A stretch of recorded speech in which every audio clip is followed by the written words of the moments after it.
బంగాళాఖాతంలో ఏర్పడిన అల్పపీడనం కారణంగా వాతావరణం పూర్తిగా మారిపోయింది. రానున్న 24 గంటల్లో బలహీనపడే అవకాశాలు ఎక్కువగా ఉన్నట్లు, భారీ వర్షాలు మాత్రం పడతాయని వాతావరణ శాఖ తెలిపింది. వర్ష అల్పపీడనాలతో ఏపీలోని కొన్ని ప్రాంతాల్లో విపరీతమైన వర్షాలైతే కురుస్తున్నాయి. వచ్చే 3 రోజులు ఇదే పరిస్థితి కొనసాగుతుందని ఐఎండీ అయితే వెల్లడించింది. గత కొద్ది రోజులుగా ఏపీని భారీ వర్షాలైతే కుదిపేశాయి. వాతావరణంలో మార్పుల్ని అంచనా వేయడం కష్టంగా మారుతుంది. పశ్చిమ వైద్య మనకి నైరుతి బంగాళాఖాతంలో ఏర్పడిన అల్పపీడనం ప్రభావంతో ఏపీలోని కొన్ని జిల్లాలకు భారీ వర్ష సూచన ఉందని వాతావరణ శాఖ అలర్ట్ జారీ చేసింది.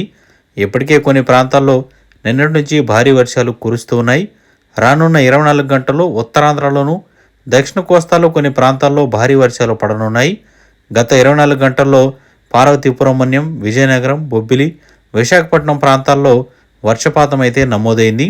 వచ్చే 3 రోజుల్లో ప్రకాశం, నెల్లూరు, చిత్తూరు మరియు ఇటువంటి ప్రాంతాల్లో భారీ వర్షాలు పడనున్నాయని, ప్రస్తుతానికి అల్పపీడనం తీరానికి సమీపంలో ఉండడం వల్ల తీర ప్రాంతాల్లో ఉండే జిల్లాల్లో ప్రభావం ఎక్కువగా ఉంటుందని నిన్న అల్లూరి సీతారామరాజు, విజయనగరం, కృష్ణా, బాపట్ల, ఏలూరు, తూర్పుగోదావరి, విశాఖపట్నం జిల్లాల్లో మోస్తరు వర్షాలు అయితే కురిశాయి. రానున్న 24 గంటల్లో ఉత్తరాంధ్రలోని శ్రీకాకుళం, విజయనగరం, పార్వతీపురం మన్యం, విశాఖపట్నం, నెల్లూరు జిల్లాల్లో భారీ వర్షాలు తప్పేటట్ల లేవు. తీవ్ర అల్పపీడనం కారణంగా మనకి తూర్పుగోదావరి, తుని, కాకినాడ, కళింగపట్నం, మచిలీపట్నం, నెల్లూరు, తిరుపతి ప్రాంతాల్లో ఉష్ణోగ్రతలు 3 నుంచి 7 డిగ్రీలు అయితే తగ్గుతాయని, ఉదయం వేళ దట్టమైన పొగమంచు ఉంటుందని కనిపిస్తుందని చెప్తోంది వాతావరణ శాఖ.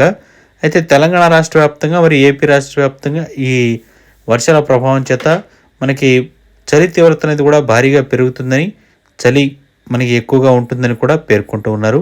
మనకి సముద్రం నుంచి వచ్చే తేమ గాలుల వలన ఇది ఎక్కువగా ఏర్పడుతుందని, సో చలికి సంబంధించి దట్టంగా మనకి ఉంటుందని, శివరాత్రి వరకు ఇదే వాతావరణం కొనసాగే అవకాశం ఉందని కూడా వాతావరణ శాఖ అయితే తెలుపుతుంది.